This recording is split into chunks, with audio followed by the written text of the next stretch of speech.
바울의 3차 전도 여행 세 번째 이제 뒷부분에 들어가고, 그리고 이제 로마서 말씀이 들어갑니다.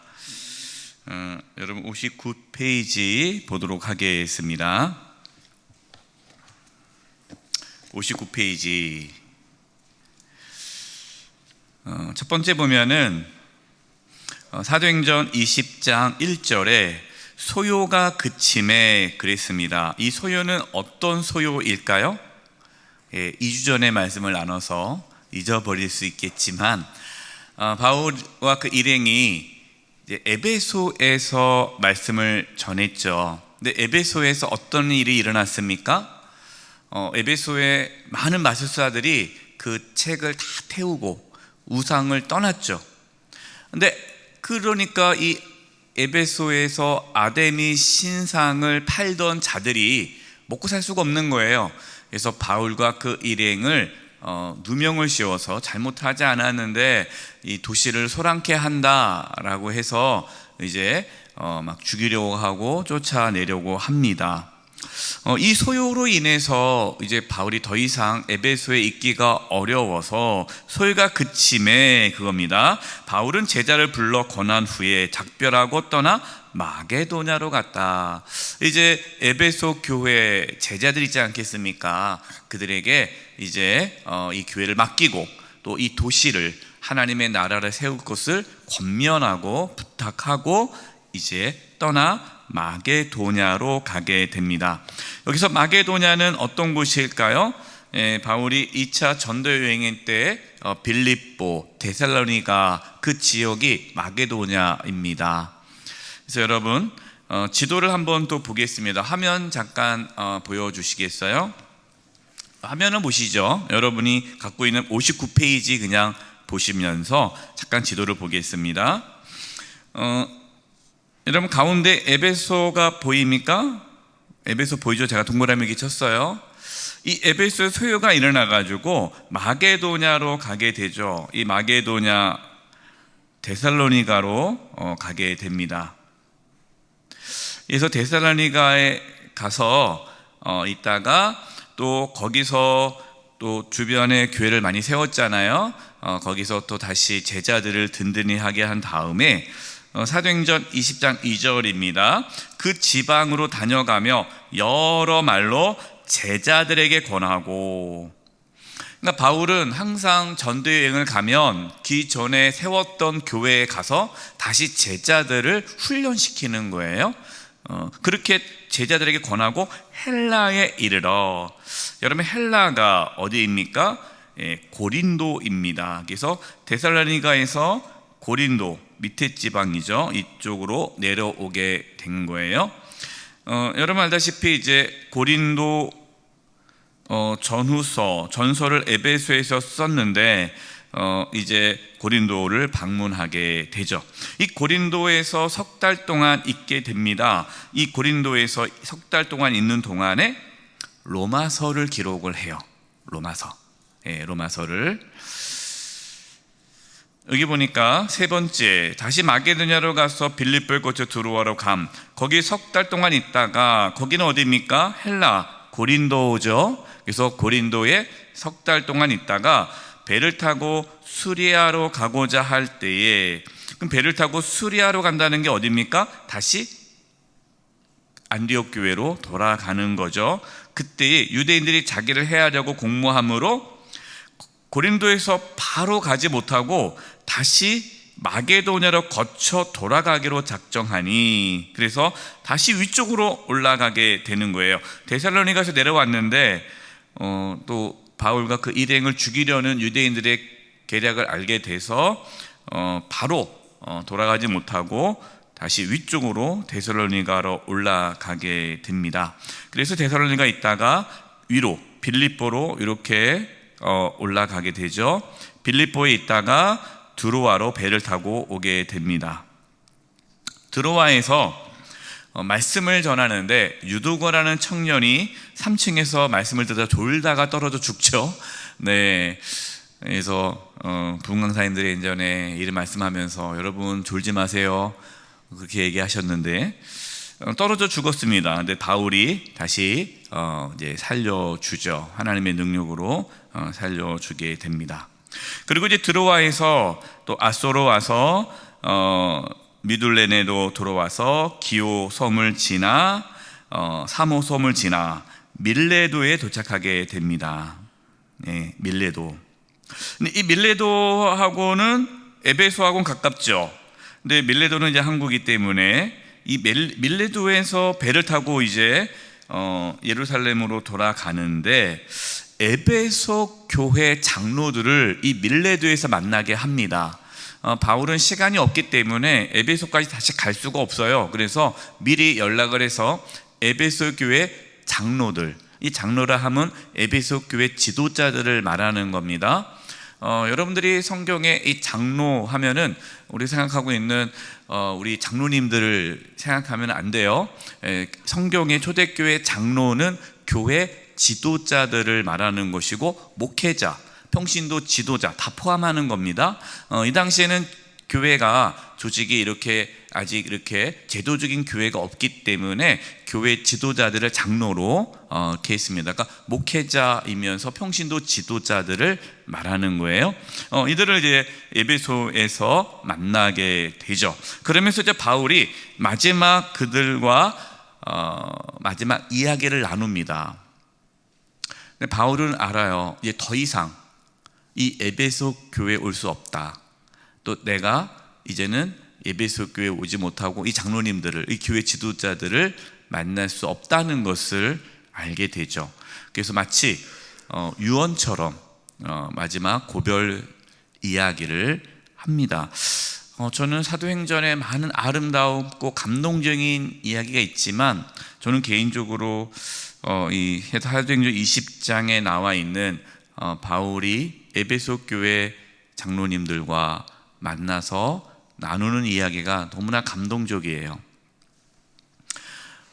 첫 번째 보겠습니다. 거리낌 없이 말씀을 전했다라고 합니다. 곧 모든 겸손과 눈물이며 유대인의 관계로 말미암아 당한 시험을 참고 주를 섬긴 것과 유익한 것은 무엇이든지 공중 앞에서나 각 집에서나 거리낌 없이 여러분에게 전하여 가르치고, 바울은 에베소 교회 성도들에게 그들이 듣기 좋은 말씀을 전한 것이 아니라 거리낌 없이 정말 그들이 들어야 할 복음을 가감없이 가르쳤다라는 것이죠. 그 내용이 뭡니까? 21절입니다. 유대인과 헬라인에게 하나님께 대한 회개와 우리 주 예수 그리스도께 대한 믿음을 증언한 것이라. 바울이 전한 복음은요, 회개입니다. 회개. 여러분, 회개가 뭡니까? 회개는 단순한 제 고백이 아니라고 말씀을 드렸어요. 회개란 돌이킴이에요. 돌아서는 거예요. 그럼 그 전에 자기 중심적으로 살았잖아요. 내가 원하는 대로 살았단 말이에요. 그러나 하나님께로 돌아가는 것이 회개입니다. 여러분, 어떻게 우리가 하나님께로 돌아갈 수 있겠어요? 우리는 하나님께 돌아갈 수 없는 죄인이잖아요. 그래서 우리가 하나님께 돌아갈 수 있는 것은 예수 그리스도께 대한 믿음, 예수님이 우리의 죄를 대신 짊어지시고 십자가 피 흘려 죽으심으로 우리가 죄 사함 받았다라는 것을 믿음으로 받아들일 때에 우리는 하나님께로 돌아갈 수 있다. 이게 회개죠. 그래서 여러분, 진정한 회개는요, 예수 그리스도를 주님으로 믿는 거예요. 여러분, 회개와 믿음은 구별되는 게 아니죠. 예수 그리스도를 믿음으로 하나님께 돌아갈 수 있는 거예요. 여러분, 이것이 진정한 회개입니다. 그래서 회개는 단순히 내가 이러한 잘못을 했습니다, 이러한 잘못을 했습니다, 이것이 회개가 아니라 그거를 더 넘어서 내가 죽을 수밖에 없는 죄인인데 예수님께서 나의 죄를 대신 감당하셨다라는 것을 믿을 때에 우리는 하나님께로 돌아갈 수 있고 하나님과의 관계가 회복되는 것이죠. 이것이 복음입니다. 이것을 바울은 전했다라는 거예요. 60페이지. 그러면서 이제 얘기합니다. 나의 달려갈 길을 말하는 거죠. 사도행전 20장 22절에 보라 이제 나는 누구에 매여? 성령에 매여 예루살렘으로 가는데 거기서 무슨 일을 당하는지 알지 못하노라. 오직 성령이 각 성에서 내게 증언하여 결박과 환난이 나를 기다린다 하시나. 내가 달려갈 길, 나의 달려갈 길이 뭡니까? 내가 이 땅에서 살아가는 이유, 그것이 뭐예요? 주 예수께 받은 사명입니다. 여러분, 저와 여러분 다 사명자예요.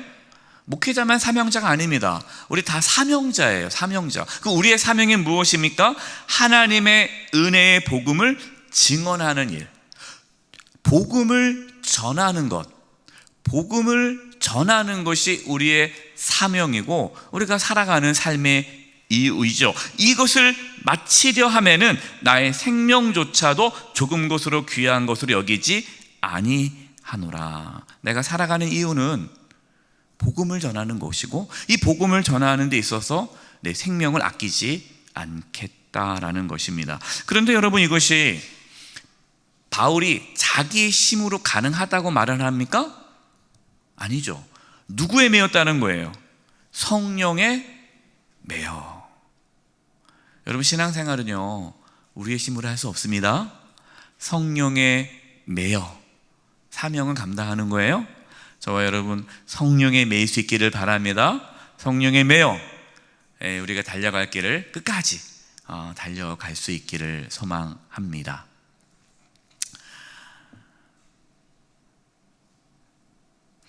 세 번째, 위탁이에요. 이제 바울은 내가 여러분과 함께 있을 동안에 복음을 전했습니다. 그래서 저는 이 복음을 전하기 위해 떠납니다. 압니다. 나에게 환난과 고난이 있을 거라고 합니다. 그러나 저는 괜찮습니다. 왜? 그것이 저의 사명이기 때문에 저는 그 길을 갑니다. 그러니까 너무 슬퍼하지 마십시오. 왜냐하면 에베소 교회 장로님들이 가지 마십시오. 가면 환난을 당할 텐데 왜 가시려고 합니까? 가지 마십시오 라고 했을 때 이렇게 바울이 대답을 했습니다. 그러면서 부탁을 하죠. 위탁을 합니다. 사도행전 20장 28, 32절이에요. 여러분은, 제가 표준 세번용으로 써놨어요. 여러분은 누구입니까? 에베소 교회 장로들이죠. 그러면 오늘날로 말하면은 누구일까요? 여러분은 저와 여러분이죠. 여기 계신 모든 분들이 여러분이에요. 목사님, 저는 한종 직분자가 아닌데요. 여러분, 이 자리에 계신 모든 분들 다 교회 지도자입니다. 자기 스스로를 잘 살피십시오. 이게 첫 번째입니다. 첫 번째, 뭘 해야 된다는 거예요? 자기 스스로를 잘 살피라. 자기를 살피라는 거예요. 그 다음에 두 번째, 또 여러분은 양떼를 잘 보살피십시오. 여러분, 우리가 해야 할 일은요 두 가지예요. 먼저 나 자신을, 나의 신앙을 늘 점검해야 합니다. 두 번째는요, 우리 성도들의 신앙을 돌아봐야 돼요. 성령이 여러분을 양떼 가운데서 감독으로 세우셔서 하나님께서 자기 아들의 피로 사신 교회를 돌보게 하셨습니다. 여러분, 교회는 예수님의 피로 사셨다라는 거예요. 교회는요 누구의 소유가 아니죠. 예수님의 핏값으로 세워진 교회예요. 그 교회를 우리에게 맡기셨다라는 겁니다. 여러분, 우리는 그 사명이 있는 거예요. 교회를 잘 돌봐야 되는 사명이 있는 거예요. 이를 위해서 저는 목사로, 여러분은 장로로, 권사로, 안수집사로, 또 구역장으로서, 또 각 여전도의 임원으로, 또 각 재직 부서로, 또 집사로, 성도로 부르심을 받았다. 32절, 나는 이제 하나님과 그의 은혜로운 말씀에 여러분을 맡깁니다. 자, 바울은요 지금 이 교회 지도자들을 누구에게 맡긴다고 합니까? 첫 번째, 하나님께 맡긴다라는 거예요. 하나님. 하나님께서 돌보주신다는 거죠. 여러분, 하나님이 해주셔야 됩니다. 하나님께 맡기는 거. 그 다음에 은혜로 말씀에 맡긴다는 거예요. 하나님 말씀에 여러분을 맡깁니다. 왜 그렇습니까? 자, 여기서 하나님의 말씀은 여러분을 튼튼히 세울 수 있고, 여러분들이 지금 귀한 사명을 감당하는데, 저와 여러분이 하나님의 일을 하는 데 있어서, 교회를 든든하게 세우는 데 있어서 우리가 튼튼히 세워줘야 되잖아요. 그것이 뭡니까? 하나님 말씀이라는 겁니다. 그러니까 하나님 말씀이 우리를 튼튼히 세울 수 있고, 거룩하게 된 모든 사람 가운데서 여러분과 하여금 유업을 차지하게 할 수 있습니다. 그러니까 하나님 말씀이 우리를 세우고, 우리 교회를 세우고, 성도들을 세우고, 하나님 주신 사명을 잘 감당한다라는 거예요. 그렇기 때문에 여러분, 우리는 무엇에 집중해야 합니까? 하나님과 하나님의 말씀에 집중해야 돼요. 그래서 교회는요, 말씀 중심이어야 됩니다. 우리가 구역 모임이든 오이쿠스든 어떤 모임이든 그 중심에 말씀이 있어야 되는 것이죠. 이렇게 하고 바울이 마지막으로 전하고 함께 무릎을 꿇고 기도하는 장면이 나오죠. 기도합니다. 하나님께 맡기는 거죠. 그리고 기도 끝나고 나니까 서로 깨안으면서 펑펑 웁니다. 왜? 다시는 못 만날 것을 알기 때문에. 그리고 이제 헤어지고, 바울은 바울 나름대로 또 성령에 매여 길을 떠나고, 에베소 교회 장로들은 또 성령에 매여 하나님께서 핏값으로 세우신 그 에베소 교회를 든든히 세우고자 또 길을 떠나는 장면. 저는 그 장면이 너무나 아름답습니다. 저와 여러분도 하나님께서 우리를 부르시는 그 자리에서 귀한 사명 잘 감당할 수 있기를 바랍니다. 이제 로마서 말씀을 들어가도록 하겠습니다. 양이 많아서 로마서 1장에서 8장까지 나누도록 하고요, 다음에는 9장부터 나눌 텐데요. 이제 바울이 고린도에서 삼겨 있을 동안에 로마서를 기록합니다. 로마서를 기록한 이유를 좀 살펴볼게요. 65페이지 보도록 하겠습니다. 65페이지 보면 로마서 요약이 나와 있어요. 제가 읽을게요. 로마 교회는 바울이 세우지 않았고요, 바울이 헬라에서 세운 교회 출신의 성도들, 그러니까 고린도에서 세운 그 제자들이 로마로 가서, 로마에 정착해서 전도하여 교회가 세워지게 됩니다. 로마 교회 안에는 이방인이 대다수였지만 유대인들도 있었죠. 그러니까 헬라인, 이방인들이 대다수를 이루었습니다. 바울은 로마 교회에 한 번도 가지 않았지만 로마 교인들에게 자기를 소개하고 로마 교인으로부터 후원을 받고자 쓴 편지예요. 그래서 어떤 목적으로 썼냐면, 바울은 서바나, 오늘날로 스페인을 가려고 로마서를 씁니다. 그러니까 후원 요청이죠. 근데 서바나라는 것은 당시에 땅끝으로 이해를 했습니다. 그래서 땅끝까지로 내 증인이 되리라 라고 생각을 해서 바울은 로마를 거쳐 마지막 스페인으로 가고, 이제는 거기서 이제 모든 걸 끝날 거라고 생각을 했죠. 그 나이가 60 가까운 나이에 바울은 이제 그 복음의 열정을 멈추지 않고 서바나까지 가려고 했습니다.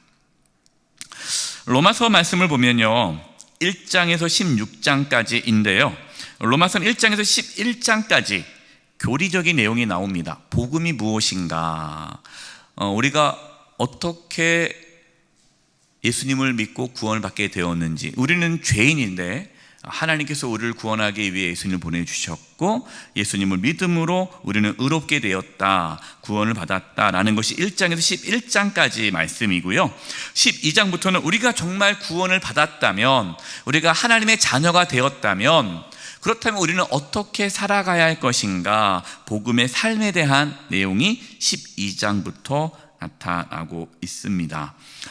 로마서는 가장 뛰어난 신학적인 서신으로 평가받고 있죠. 이제 로마서를 들어가 보도록 하겠습니다. 60페이지. 로마서 1장, 복음을 전하는 이유. 로마서 1장 16절 17절 보겠습니다. 내가 복음을 부끄러워하지 아니하노니. 여러분, 왜 복음을 부끄러워하지 않는다고 할까요? 이 말은 당시에 사람들 중에 복음이 부끄럽게 여기는 사람이 있다는 거 없다는 거예요? 있다는 거죠? 근데 여러분, 왜 복음이 부끄러울까요?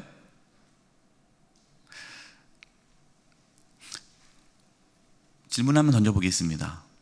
세상에 공짜가 있어요, 없어요? 세상에 공짜 있습니까? 나도 그렇게 얘기하잖아요. 세상에 공짜가 어디 있어? 세상에 공짜가 어디 있어? 다 뭐가 있어? 여러분, 세상에 공짜 없습니다. 이것이 일반적인 사람들의 생각이에요. 근데 복음은 뭐예요? 공짜라는 거예요. 그게 좋을까요? 불편할까요? 불편합니다. 그걸 이해할 수가 없는 거예요. 이것이 자체가 말도 안 되는 거예요.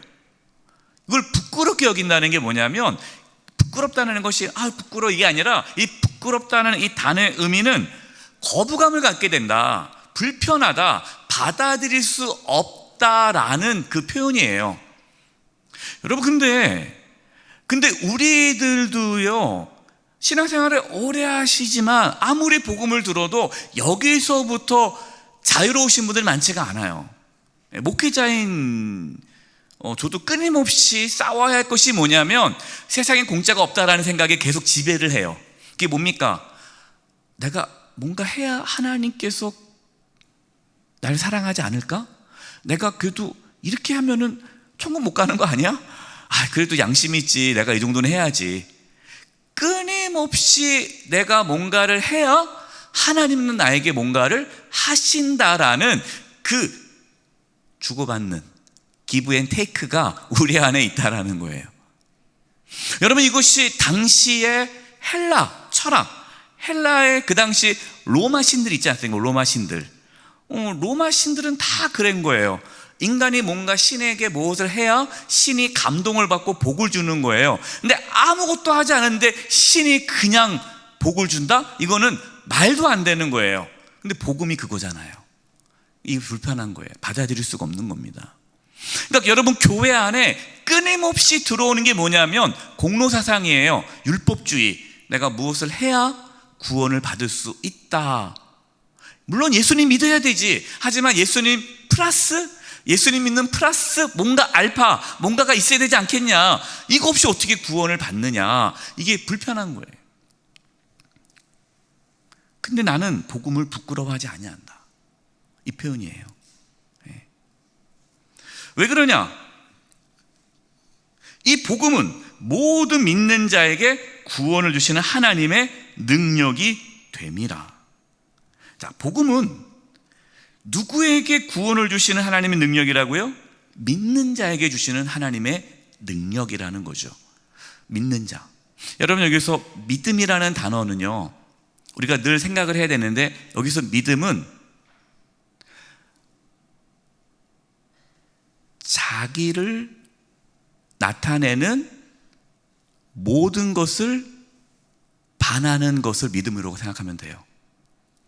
그러니까 내가 뭔가 내가 해야만 하나님께서 뭔가 주시지 않을까라는 생각으로 하는 그 모든 자신의 의로운 행위에 반대되는 개념이 믿음이에요.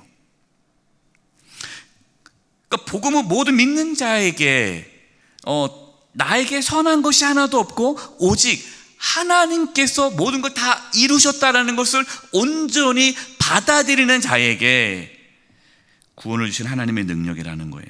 먼저는 유대인에게요, 그리고 헬라인에게도. 여러분, 17절 말씀이 중요해요. 복음에는 하나님의 의가 나타나서 믿음으로 믿음에 이르게 하나니 기록된 바 오직 의인은 믿음으로 말미암아 살리라 함과 같으니라. 여러분, 이 17절 말씀, 방금 로마서 1장 16절 17절 이 말씀이 우리 기독교의 아주 핵심적인 말씀인데, 이 17절 말씀을 이해가 잘 안 될 겁니다. 읽어도 잘 모르겠어요. 그렇죠? 그래서 제가 쉽게 이렇게 갖고 왔습니다. 화면 띄워주시겠어요? 로마서 1장 17절을 공동 번역으로 제가 가져왔는데, 이것이 더 원문과 더 가깝게, 더 쉽게 여러분을 이해할 수 있을 것 같아서 가져왔어요. 자, 제가 읽어드릴게요. 복음,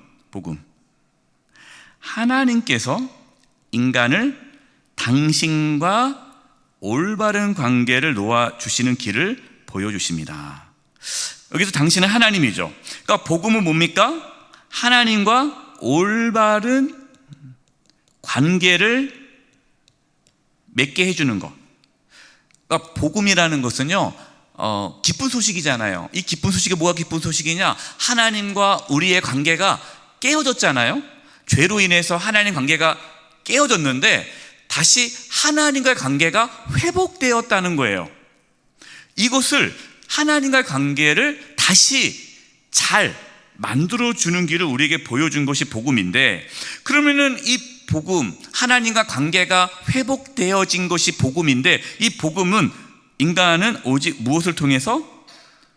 믿음을 통해서 하나님과 올바른 관계를 가지게 됩니다. 행위가 아니라, 그러니까 내가 무엇을 해서 하나님이 나를 기뻐하거나 즐거워하거나 나를 사랑하는 것이 아니라 오직 믿음을 통해서 하나님과의 관계가 올바르게 이루어졌다라는 거죠. 성경에도 믿음을 통해서 하나님과의 올바른 관계를 가지게 된 사람은 살 것이다 하지 않았습니까? 여러분, 이것이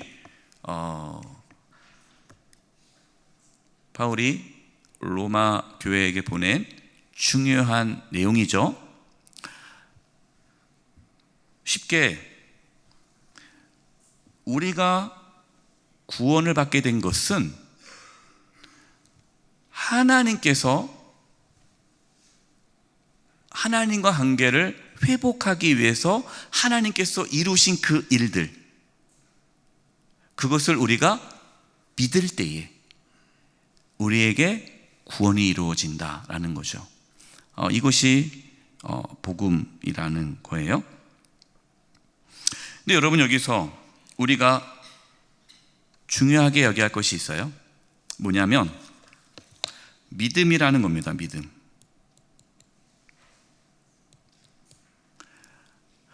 믿음으로 우리가 구원을 받는다, 이게 많이 들어보셨죠? 우리가 행위로 구원받는 것이 아니라 믿음으로 구원을 받는데, 믿음으로 구원을 받는다 하니까 여러분, 믿음에 관심을 갖는 분들이 있어요. 여러분, 우리가 믿음 자체가 우리를 구원해 줍니까? 아니면 예수님께서 십자가에서 우리의 모든 죄를 대신 짊어지시고 죽으시고 부활하셨기 때문에 우리에게 생명이 주어졌습니까? 전자의 후자예요. 후자입니다. 믿음이라는 것은요, 통로죠. 예. 수돗물과 똑같은 거예요. 수도관. 여러분, 수도관이 아무리 있어봤자 그 수도관이 물을 만들어낼 수는 없잖아요. 수원지에서 물을 보내줘야죠. 그러면 수원지가 예수 그리스도죠. 그 수원지, 그 물, 생명의 물이 예수 그리스도인데, 그 예수 그리스도가 우리 안에 실제로 오시는 것은 믿음을 통해서 온다는 거예요. 그러니까 우리가 믿음으로 구원을 받는다라고 했을 때에 그 믿음이 또 이것이 우리의 자랑이 될 수 있고 우리의 공로가 될 수 있다는 거예요. 이걸 조심해야 돼요. 뭐 저렇게 믿어가지고 말이야, 구원 받겠어? 나 정도 믿어야지. 나처럼 믿어야지 말이야. 그 믿음을 자기의 어떤 의로, 자기의 또 의로운 행위로 믿음을 바꿔버리는 그 유혹이 우리 안에 있다는 거예요. 이런 분들의 특징은 교만해지거나, 또 내가 왠지 믿음이 없는 것 같으면 또 뭔가 이렇게 구원 못 받는 거 아니야 라는, 그러니까 믿음에 초점을 두는 분들은 이것은 잘못된 신앙의 길로 걸어갈 수 있습니다. 여러분, 우리의 초점은 믿음이 아니라 우리의 초점은 예수 그리스도예요. 예수님께서 우리의 모든 죄를 짊어지시고 십자가 피 흘려 죽으심으로 우리가 죄 사함을 받았다라는 그것 자체에 우리가 집중해야 되는 것이고, 그것이 믿어지는 그 믿음을 누가 주는 겁니까? 하나님의 선물이라고 그랬어요. 그러니까 그것이 믿어지는 그 복음이 믿어질 때에, 그것이 믿어질 때에 하나님의 구원이 실제로 우리 가운데 나타나게 되는 것이죠. 그렇기 때문에 여러분, 이 믿음 자체의 그것이, 이 믿음이 마치 나의 또 다른 하나의 행위로, 공로로 가져가서는 안 돼요. 이거를 늘 경계해야 합니다. 들어가 보겠습니다. 두 번째, 인간의 죄성입니다. 로마서 1장 21. 창세로부터 그의 보이지 않은 것들 곧 그의 영원하신 능력과 신성이 그가 만드신 만물에 분명히 보여져 알려졌나니. 이건 뭡니까? 창세로부터 하나님께서 세상을 창조하신 그 창조물을 보면, 야, 이건 우연히 만들어질 수가 없어 하고 그 창조 세계를 통해서 하나님 창조주의 손길을 느낄 수 있다는 거예요. 그래서 이거를 우리가 일반 계시라고 하죠. 일반 계시. 내가 잘 모르지만, 성경을 모르지만, 그래서 많은 과학자들이 자연을 보면서, 야, 이거는 뭔가 신이 있을 수밖에 없다, 이걸 다 우연이라고, 그냥 어떻게 하다 만들어졌다고, 말도 안 돼. 그래서 여러분, 천문학자라든가 또 이 생물학자, 이 자연을 연구하는 자연과학자들은요, 신을 부정할 수가 없어요. 너무나도 놀랍죠. 이것이 일반 계시라는 거예요.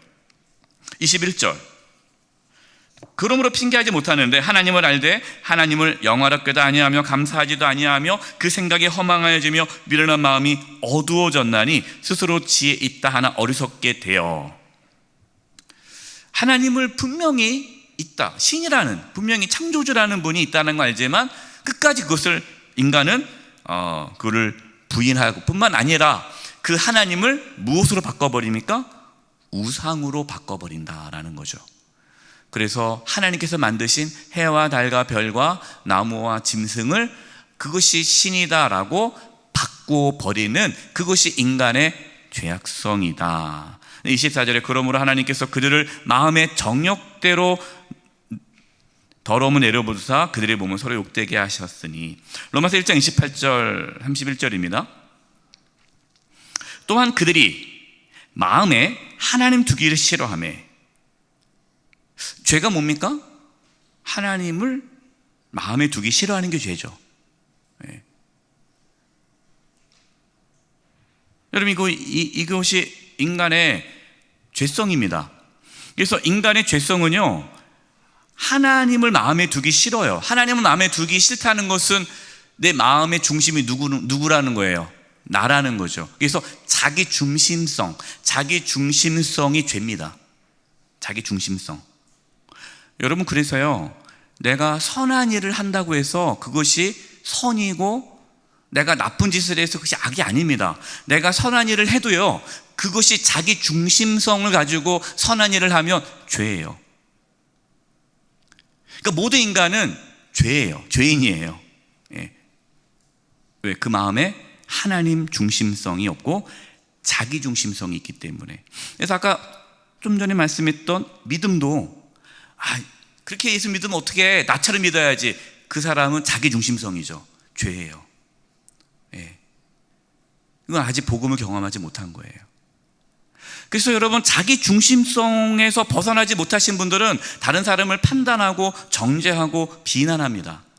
그러나 자기 중심성이 아니라 하나님 중심성, 복음을 통해서 내가 진정한 내가 죄인이고 죽을 수밖에 없는 죄인이고 내가 한 게 아무것도 아니고 오직 하나님께서 모든 것을 다 이루셨다라는 하나님 중심성, 복음이 우리 가운데 들어와서 자기 중심성이 아니라 회개, 돌이켜서 하나님께로 나아가시는 분들은요, 다른 사람을 비난할 수가 없어요. 자기 중심성이 없기 때문에. 여러분, 비난과 정죄는요, 자기 중심성 안에서 하는 행동이잖아요. 그래서 여러분, 우리가 잘 돌아봐야 됩니다. 그냥 열심히 교회 다니는 게 중요하지 않고요, 내가 열심히 막 그냥 주님의 일을 막 하는 게 중요하지 않아요. 내가 주님의 일을 열심히 하는데 그것이 자기 중심성으로 하게 되면 여러분, 죄예요. 하나님과 관계없는 일이 되는 거죠. 그들의 마음에 하나님을 두기 싫어하며 하나님께서 그들을 어떻게 합니까? 상실한 마음대로 내버려 두사 합당하지 못한 일을 하게 하셨으니. 여러분, 가장 큰 무서운 게 뭡니까? 하나님 내어버림이에요. 여러분, 하나님 인격적인 분이십니다. 하나님은 끊임없이 돌아오기를 원하십니다. 그러나 스스로 의지적으로 하나님을 거부하면 하나님은 내버려 두세요. 그럴 경우에 자기 중심성으로 가득 찬 사람은 어떻게 살아갑니까? 곧 불의, 추악, 탐욕, 악의가 가득하고 시기, 살인, 분쟁, 사기, 악독이 가득하고 수근수근하고. 수근수근이 뭐예요? 전문 용어로 뒷담화. 뒷담화 있잖아. 누가 그러더라고요. 친구 모임에 빠지면 안 된대요. 친구 모임에. 왜? 했더니 빠지면 자기 얘기한대. 그래서 빠질 수가 없다는 거예요. 그 중에 누가 빠지면 그 친구 뒷담화를 하는 거예요. 이게 인간의 본성이에요. 자기 중심성. 비방하는 자요, 하나님께서 미워하시는 자요, 능욕하는 자요, 교만한 자요, 자랑하는 자요. 여러분, 교만과 자랑이 다 자기 중심성 아닙니까?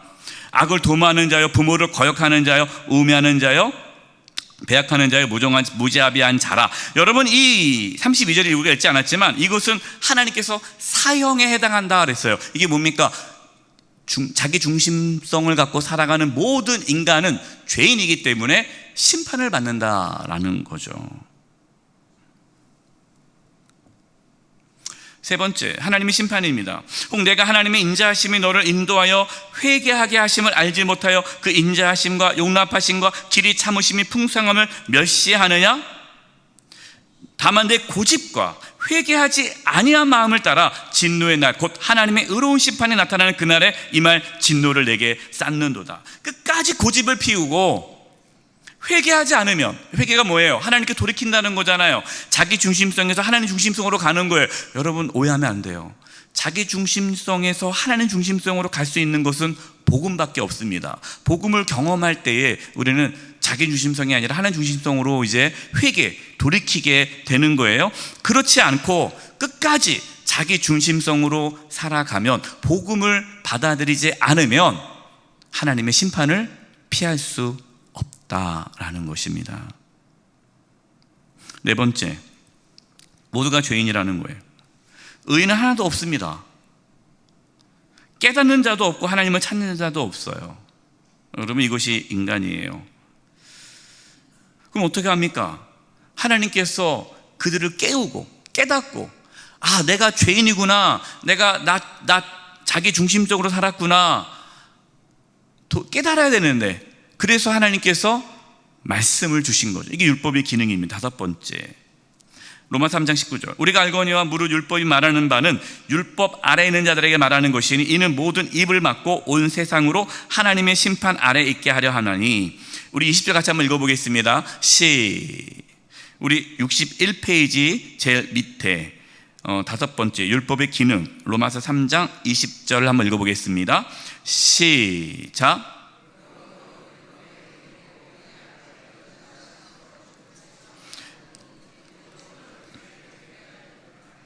율법으로는 죄를 깨달음이니라. 그러니까 하나님께서 우리에게 율법이라는 하나님 말씀을 주셨다는 거예요. 하나님 말씀은 어떤 기능이 있느냐? 죄를 깨닫게 한다는 거예요. 여러분, 죄를 깨달아야 회개할 수 있잖아요. 하나님께 돌이킬 수 있잖아요. 죄를 깨닫지 못하면 내가 잘 살고 있다고 생각한단 말이에요. 그래서 말씀을 우리에게 주신 것은 죄를 깨닫게 하기 위해서. 두 번째, 율법의 두 번째는 죄를 깨닫게 뿐만 아니라 두 번째는 그 율법이, 여러분, 율법 자체가 나쁜 건 아니죠. 율법은 하나님께서 기뻐하시는 하나님의 뜻이죠. 그래서 우리는 그 율법에 순종하며 살아가게 되어 있습니다. 그렇게 살아가야 돼요. 그러나 율법을 우리가 지킬 수는 없죠. 우리가 율법에 순종해서 구원받는 건 아니고, 우리가 예수 그리스도를 믿음으로 구원을 받지만 구원받은 백성으로 이제 우리가 하나님을 기쁘시게 하는 삶을 사는 데 있어서 기준이 필요하잖아요. 그것이 하나님 말씀, 율법이라는 거예요. 그래서 율법은 두 가지 기능이 있어요. 첫 번째, 죄를 깨닫게 하는 것이 있고, 두 번째, 하나님의 뜻을 알게 해주죠. 여러분, 이게 균형이 중요합니다. 우리가 율법을 지켜서 구원받는 것도 아니지만 또 율법 필요 없어, 우리는 다 다 예수 믿고 구원받았기 때문에 우리 마음대로 살아도 돼. 그것도 잘못된 신앙의 형태죠. 62페이지 보겠습니다.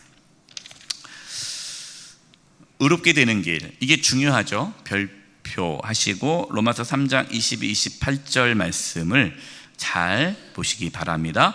쉽게 하기 위해 표준 세번역으로 말씀을 적어왔어요. 앞에서 말씀을 드렸습니다. 모든 사람은 죄인이다. 이것을 인정해야 돼요. 이게 무슨 말입니까? 모든 사람은 죄인이다라는 말은 우리의 선함으로, 우리의 노력으로 하나님께 갈 수 없다. 하나님을 기쁘게 할 수 없다. 그것이 그 전에 모든 세상 사람들의 생각이었단 말이에요. 내가 뭔가 열심히 하면 신이 감동을 받아서 복을 주신다라는 그 생각에 잡혀 있는 거죠. 그 말은 뭐냐면 내가 어느 정도 선하다, 내가 어느 정도 그래도 신을 위해서 살 수 있는 선함이 내 안에 있다라는 그것이 잘못됐다는 거죠. 그걸 깨트려야 되는 거예요. 예. 여러분, 우리는 하나님을 기쁘게 할 수 없는 죄인입니다. 예. 그것을 진정으로 깨달아야 돼요. 그럼 어떻게 하냐는 거죠. 그러면 모든 사람은 죄인이기 때문에 하나님의 영광에 이르지 못하는데, 그럼 하나님께 나아갈 수 없고 하나님과의 관계가 깨어졌는데 어떻게 해야 그러면은 다시 이 관계가 회복될 수 있느냐? 우리는 할 수 없기 때문에 하나님께서 그것을 이루기 위해 예수님을 보내주신 거죠. 예. 그게 복음인 거예요. 자, 22절. 하나님의 의는, 여러분 여기서 하나님의 의가 나왔습니다. 중요한 단어죠. 성경에 나오는 의에 대한 개념이 여러 번 말씀을 드렸습니다. 다시 한번 말씀드리겠습니다. 성경에서 말하는 여기서 의라는 것은 의로움. 우리가 의인이어만 천국에 가잖아요. 그 의가 뭡니까? 하나님과의 관계가 회복된 상태가 의예요. 누가 의인이냐? 하나님과 단절된 사람은 죄인이고 하나님과 관계가 회복된 사람이 의인인 거예요. 착한 일을 해서 의인이 아니에요. 착한 일을 해서 의인이 아니라 하나님 관계가 회복된 사람이 의인이에요. 그런데 모든 인간은 자기의 힘으로 하나님과 관계를 회복할 수가 없습니다. 죄인이기 때문에. 그래서 우리가 못해요. 그래서 하나님께서 이 일을 이루시기 위해 예수님을 보내주신 거죠. 그래서 성경의 의의 첫 번째 개념은 하나님과 관계가 회복된 상태가 의고, 두 번째는 실제적인 의로운 행위가 의죠. 예. 근데 보통 사람들은 그러면은 이것만 얘기하는 거죠. 의로운 행동을 의라고 생각하는데 성경에도 있습니다. 있지만 그러나 로마서에서 말씀하고 있는 하나님의 너희는 의인이라 할 때 그 모든 의는 첫 번째를 의미하는 거예요. 예. 그렇게 생각하고 들어가 보겠습니다. 자, 이게 이제 하나님의 의는, 그러니까 하나님이 하나님과 관계가 회복되어지는 그것은 예수 그리스도를 믿는 믿음을 통하여 모든 믿는 사람에게 옵니다. 하나님 관계가 회복된 상태는 내가 열심히 기도하고 예배를 드리고 헌금하고 그것을 통해서 주어지는 것이 아니라 예수 그리스도를 믿는 믿음을 통해서 예수님을 믿음으로 모든 믿는 사람에게 이 의가 그냥 주어진다는 거예요. 거기에는 아무 차별도 없습니다. 예. 예수님을 10년 믿었든 20년 믿었든 내가 교회에서 한종 직분자든 새가족이든 차별이 없는 거예요. 23절. 모든 사람이 죄를 범하였으므로 하나님의 영광에 이르지 못합니다. 그러나 사람은, 그 다음 중요하죠, 그리스도 예수 안에 있는 무엇을 힘입어? 속량을 힘입어. 여러분, 속량이 뭡니까? 속량? 돈을 주고 프로줌. 이게 이 단어의 뜻이에요. 당시에 노예제도가 있었잖아요. 노예제도. 그래서 이 노예 몸값이 있단 말입니다. 그 노예 몸값을 내가 지불하고 그 노예를 자유케 하는 것이 속량이에요. 그리스도 예수 안에 있는 속량을 힘입어. 그러니까 예수님께서 값을 치르셨다는 거죠. 예수님께서 어떻게 값을 치르셨어요? 십자가에서 자기의 목숨을 내어주심으로, 피를 흘려주심으로, 우리의 죄값을 치르심으로, 속량에 힘입어 하나님의 은혜로 값없이, 우리는 값없이 받았지만 예수님은 값을 치르신 거예요. 그게 하나님의 은혜라고 하죠. 공짜. 세상에 공짜가 없다고 말을 하지만 복음은 공짜예요. 하나님의 은혜로 값없이 의롭게 하여 주심을 받습니다. 하나님 관계가 회복된 상태, 하나님 관계가 회복되어졌다라는 거죠. 25절, 하나님께서 이 예수를 사람에게 속죄 제물로 주셨습니다. 속죄 제물이 뭡니까? 어떤 그 짐승을 죽임으로 그 사람의 죄를 씻어준 거잖아요. 누구든지 그 피를 믿으면, 예수님의 피, 그러니까 예수님의 피가 나의 죄값으로, 나의 죄값을 치르기 위해 예수님이 십자가 피 흘려 죽으셨다는 것을 믿으면 속죄함을 받습니다. 하나님께서 이렇게 하신 것은 사람들이 이제까지 지은 죄를 너그럽게 보아 주심으로 자기의 의를 나타내려시는 것입니다. 하나님의 의, 하나님의 공의예요. 여러분, 하나님은요 공의로우신 분이기 때문에 죄를 지으면 심판을 받아야 돼요. 죄를 지었는데 그냥 용서할 수가 없어요. 하나님은 우리가 죄인이기 때문에 우리를 심판해야 되는데 우리 대신 예수님을 심판하심으로 우리를 구원하신 거죠. 이게 하나님의 의, 공의죠. 이거를 나타내신 것입니다. 26절, 하나님께서 길이 참으신 가운데 지금 이때에 자기의 의를 나타내신 것은 하나님께서는 의로우신 분이시라는 것과 또 예수를 믿는 사람은 누구나 의롭게 하여 주신다는 것을 나타내시려는 것입니다. 그렇다면 사람이 자랑할 것이 어디 있습니까? 여러분, 우리가 구원받았다고 자랑할 게 있어요, 없어요? 없잖아요. 우리가 한 게 없잖아요. 예수님이 다 하셨잖아요. 네. 근데 자꾸만 왜 우리는 자랑하려고 합니까? 자기 중심성 때문에 그래요. 이게 죄성이에요. 그걸 계속 끊임없이 우리는 그걸 끊어내야 됩니다.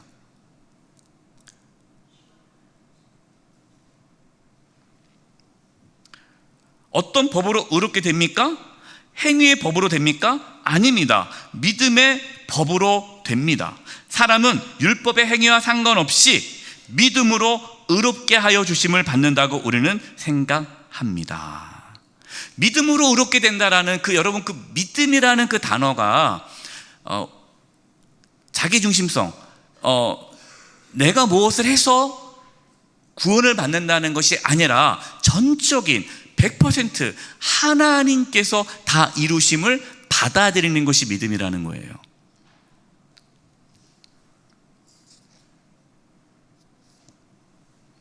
이 때문에 우리가 조심해야 할 것은 이 믿음이라는 것 자체를 마치 우리의 또 다른 의로운 행위로 그것을 변질시켜서는 안 됩니다. 네. 그 변질시켜서는 안 돼요. 로마서 5장 8절입니다. 우리가 아직 뭐 되었을 때요?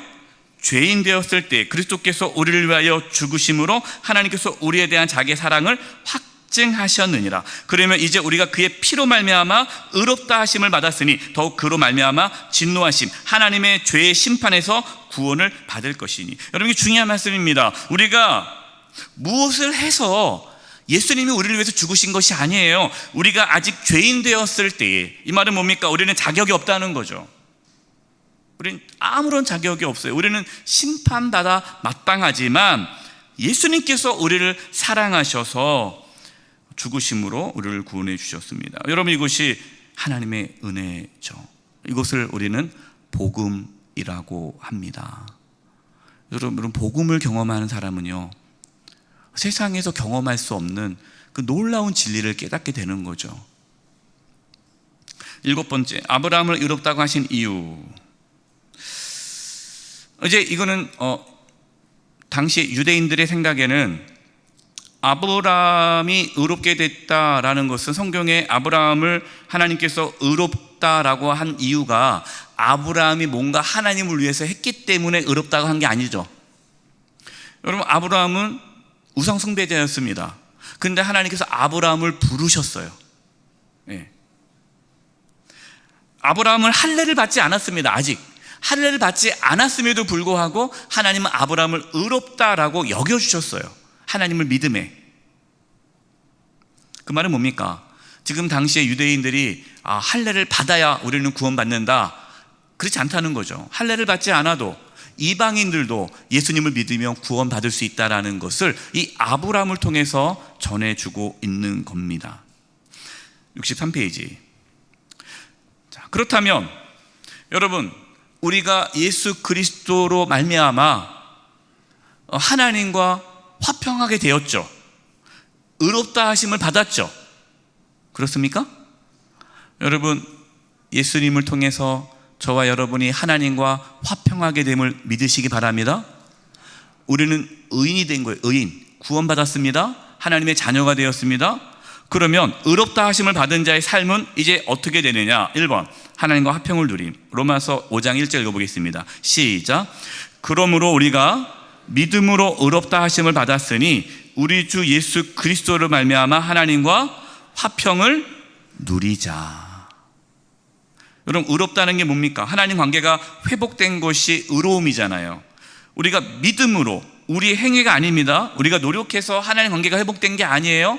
예수님께서 십자가에 죽으시고 부활하심으로 우리의 모든 죄를 다 담당하셨기 때문에 우리는 하나님과 화목하게 됐죠. 그렇기 때문에 우리는 이제는 하나님과 화평을 누리는 거예요. 여러분, 이게 신앙생활이죠. 여러분, 신앙생활은요, 뭔가 내가 하나님을 위해서 뭔가 하는 행위가 아니라 이미 하나님과 관계가 회복되었기 때문에 하나님 안에서 하나님과 교제하며 하나님과 사랑을 나누며 살아가는 것이 신앙생활이에요. 그래서 신앙생활을 잘해야 구원받는 게 아닙니다. 여러분, 우리는 이미 구원받았기 때문에 하나님과 화목한 삶을 사는 거예요. 두 번째, 환난 중에도 즐거워함. 여러분, 이게 참 놀라운 말씀이에요. 다만 이뿐만 아니라 우리가 환난 중에도 즐거워하나니, 여러분, 우리가 어떻게 환난 중에 즐거워할 수 있습니까? 즐거워할 수 없죠. 근데 복음을 경험한 사람은 환난 중에도 즐거워할 수 있습니다. 왜냐하면 그 환난은 인내를 만들어내요. 인내가 뭡니까? 여러분, 인내라는 것은요, 그냥 견디자 이게 인내가 아니에요. 여러분, 인내라는 이 단어의 의미에는요, 집중입니다. 집중. 여러분, 인내는 집중하는 거예요. 누구를 집중하는 겁니까? 예수님을 집중하는 거예요. 환난을 겪게 되면 인내하게 된다는 것은 예수님께 집중하게 되죠. 그러면 그 집중을 통해서 예수님을 바라봄으로써 연단은 시험을 잘 통과한다는 거예요.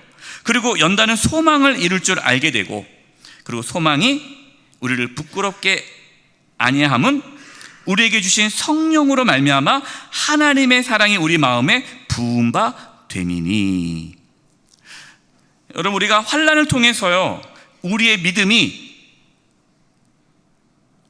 온전해지는 거죠. 여기서 믿음이라 하는 것은 예수 그리스도의 그 십자가의 은혜와 사랑을 내가 더 분명하게 경험하게 해주는 것이 환난이라는 겁니다.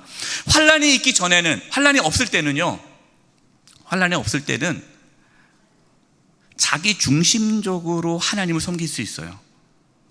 모른단 말이에요. 내가 자기 중심적으로 살아가는지.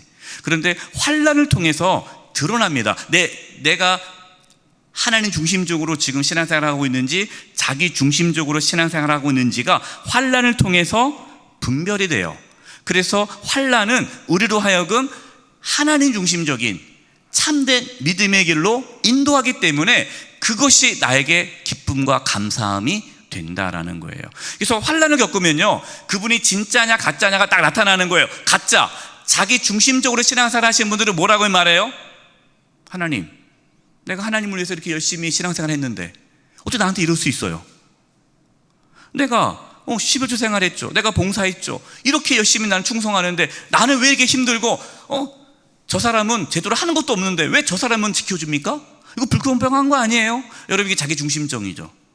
그분은요, 처음부터 복음을 경험하지 못하고 자기의 의로움, 뭔가 내가 하나님을 위해서 뭔가 하면 하나님 나에게 뭘 주시겠지라는 세상적인 방식으로 신앙생활을 한 거예요. 여러분, 그것은 가짜입니다. 근데 환난을 통해서 내가 환난 가운데서도 하나님께 감사하고 흔들리지 아니하고 그 십자가 은혜와 사랑을 내가 더 깊이 경험한다면 그분은 진짜죠.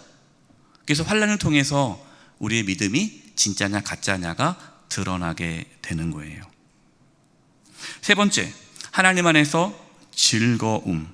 곧 우리가 원수 되었을 때에 그의 아들의 죽으심으로 말미암아 하나님과 화목하게 되었은즉 화목하게 된 이로 더욱 그의 살아나심으로 말미암아 구원을 받은 것이라. 그뿐만 아니라 이제 우리로 화목하게 하신 예수 그리스도로 말미암아 하나님 안에서 또한 즐거워하느니라. 그래서 여러분, 우리는 하나님 안에서 즐거워하는 거예요.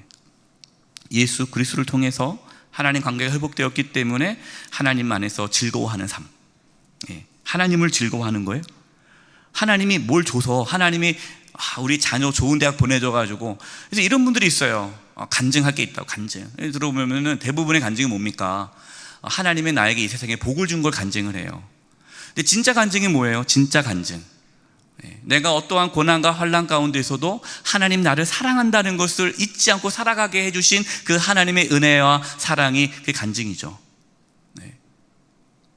우리는 하나님 안에서 즐거워할 수 있는 삶을 살아야 돼요.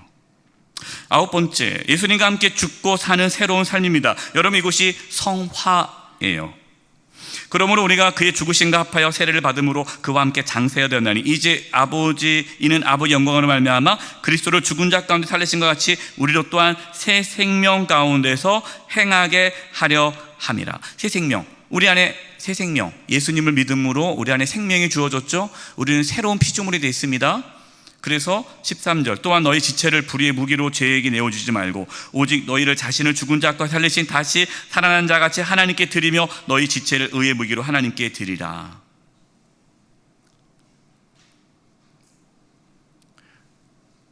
하나님의 은혜를 경험하려고 죄를 더 지을 수 없다.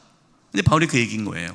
우리가 죄인입니다. 우리가 죄인인데 우리가 뭘 노력해서 구원받은 것이 아니라 오직 예수 그리스도를 믿음으로 구원을 받았다. 그러니까 다른 사람들이 뭐라고 말을 하냐면, 아니 그렇게 말을 하면 사람들이 죄 짓잖아요. 무섭게 해야지. 네가 하는 거에 따라서 하나님 심판한다, 이렇게 해야지 사람들이 뭔가 착하게 살지. 오직 예수님을 믿음으로 구원받는다, 예수 그리스도를 믿음으로 의롭게 되었다라고 한다면 마음대로 살지 않겠어요? 라고 얘기하는 거예요. 이게 구원파죠, 구원파. 근데 바울이 얘기하는 겁니다. 그렇지 않다. 오히려 복음을 경험하면, 진짜 복음을 경험하면, 그 예수 그리스도의 십자가의 은혜와 사랑을 경험하면 이제는 나를 의의 병기로 주님을 위해서 하나님께 자신을 더욱 드리게 된다. 내가 구원받기 위해서 하나님의 뜻에 순종하는 것이 아니라 구원받았기 때문에 나를 자녀 삼아주신 그 은혜에 감사함으로 더욱 주님을 위해 살아가게 되어 있다. 그러나 영적 고뇌가 있어요. 내가 원하는 바 선을 행하지 아니하고 도리어 원하지 아니한 바 악을 행하는도다. 그러므로 내가 한 법을 깨달았노니 그 선을 행하기 원하는 나에게 악이 함께 있는 것이로다. 오호라, 나는 공고한 사람이로다. 이 사망의 몸에서 누가 나를 건져내랴. 여러분, 우리가 예수님 믿고 구원받았어요. 너무 감사해요. 십자가의 은혜와 사랑 때문에 내가 이제 주님을 위해 살겠습니다 라고 다짐합니다. 그런데 살다 보면 또 끊임없이 내 안에 또 죄성이 있어서 죄를 지으려는 욕망에 우리가 넘어지기도 한다는 거죠. 험담하지 말라고 그랬는데 또 험담하게 되고, 또 이렇게 또 누구 비난하지 말라고 했는데 자꾸만 누구 비난하게 되고, 세상의 욕망에 사로잡히지 말아야 되는데 또 세상에 돈이 더 좋고, 끊임없이 우리 안에 이러한 모습을 속에서 좌절하게 되잖아요. 저만 그런가요? 아니면 여러분도 그런가? 여러분, 이게 우리의 연약함이에요. 여러분, 이것을 인정해야 합니다. 인정한다는 것이 그래, 다 죄인이야, 그러니까 죄책감 가질 필요 없어, 원래 다 죄인이야, 그러니까 사는 거야, 이게 아니죠. 예, 우리는 의인이지만 의롭게 사는 자들이 아니라는 것을 알아야 한다는 거예요. 여러분, 우리가 하나님 관계 회복되었다고 해서요 우리가 완전히 성인처럼 살아갈 수가 없습니다. 그러나 중요한 것은 끊임없이 죄와 피 흘리기까지 싸우는 거예요. 우리는 구원은 받았지만 성화, 주님을 닮아가는 과정에 있고 믿음이 자라나는 것이죠. 그렇기 때문에 더욱 겸손히 주님을 바라보면서 신앙생활을 해야 합니다. 11번 생명의 성령의 법. 바울이 고민하고 있는 거예요. 내가 예수님을 믿고 구원을 받았어, 할렐루야. 그런데 또 내 안에 끊임없이 이렇게 올라오는 죄성 가지고 좌절할 때에 다시 경험하게 되죠. 로마서 8장 1절과 2절입니다. 그러므로 이제 그리스도 안에 있는 자에게는 결코 정죄함이 없나니 이는 그리스도 예수 안에 있는 생명의 성령의 법이 죄와 사망의 법에서 너를 해방하였음이라. 아멘. 여러분, 오해하면 안 돼요. 우리가 예수님 믿고 다 죄사함 받았습니다. 예, 구원 받았습니다. 그럼 우리가 또 살다 보면 또 죄를 지어요. 그러면 이런 분들이 있어요. 목사님, 그러면 그거 회개하지 않으면 또 지옥 가는 거 아니에요? 다시 앞으로 돌아가는 거예요. 또 내가 내 행위를 붙잡는 거죠. 여러분, 우리가 하나님의 자녀가 된 것, 구원 받은 것, 하나님 관계가 회복된 것은 예수 그리스도 안에 있는 생명의 성령의 법이 죄와 사망의 법에서 우리를 해방한 거예요. 우리는 이미 구원 받았습니다. 여러분, 구원 받았습니다. 예, 그런데 왜 우리가 하나님 말씀대로 살아가려고 합니까? 구원받기 위해서가 아니라 하나님이 내 안에 계시기 때문에 우리는 그 성령 하나님과 함께 살아가는 그 삶이 죄와 피 흘리기까지 싸우는 삶이기 때문에 그것이 정상적인 거예요. 두 번째, 여러분, 성령의 인도하심을 받는다라는 거예요. 무릇 하나님의 영으로 인도함을 받는 사람은 곧 하나님의 아들이라. 여러분, 성령의 인도함을 받는다, 하나님의 영으로 인도함 받는다는 게 뭡니까? 그 전에는 자기 중심성, 내가 삶의 주인이었고요, 내가 삶을 이끌어갔다면 예수 그리스도를 믿는 그 사람은, 진정한 복음을 경험한 사람은 하나님 중심, 하나님 중심성으로 살아가죠. 이게 성령의 인도하심을 따라 사는 삶이에요. 하나님, 내가 어떻게 할까요? 끊임없이 주님께 물어보면서 주님과 함께 살아가는 것이죠. 성령님은요, 죄를 미워하십니다. 그렇기 때문에 우리는 죄와 싸우는 거죠. 16절, 성령이 친히 우리의 영과 더불어 우리가 하나님의 자녀인 것을 증언하나니. 성령님께서 우리 안에 내가 하나님의 자녀라는 그 확신 속에 살아가게 됩니다. 여러분, 우리가 때로 죄를 짓습니다. 넘어집니다. 그래도 우리는 하나님의 자녀예요. 그래도 하나님의 자녀예요. 예, 그는 변함이 없어요. 세 번째, 합력하여 선을 이루심. 우리가 알거니와 하나님을 사랑하는 자, 곧 그의 뜻대로 부르심을 입은 자들에게는 모든 것이 합력하여 선을 이루느니라. 우리가 복음, 예수 그리스도를 진심으로 구주로 믿고 내가 예수 그리스도의 피로 죄 사함을 받았다라는 그 믿음이 우리 안에 있다면 우리는 하나님의 자녀죠. 하나님의 자녀가 된 사람은 하나님은 반드시 그 사람을 인도하시고 모든 것을 합력하여 선을 이루십니다. 여러분, 그렇기 때문에 여러분의 자녀를 하나님께 맡기시기 바랍니다. 예, 하나님, 여러분의 자녀가 진짜 예수님 믿는다면 여러분 자녀 망하지 않아요. 하나님께서는 모든 것을 합력하여 선을 이루십니다. 그런데 우리 자녀가 예수님을 안 믿는다면 모든 것이 합력하여 선이 이루어지지 않죠.